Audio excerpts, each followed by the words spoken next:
a minha entrevista segunda-feira na TV? Ou não? Não te falaram? Não sei. Não? Então é o seguinte.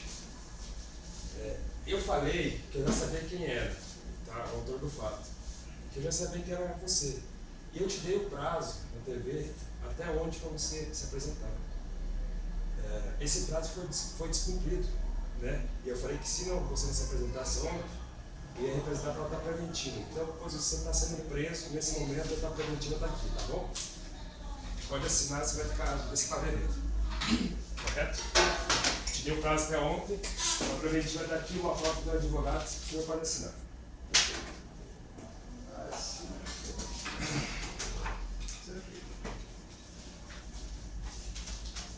Deixa eu colocar só a data. 20, 11.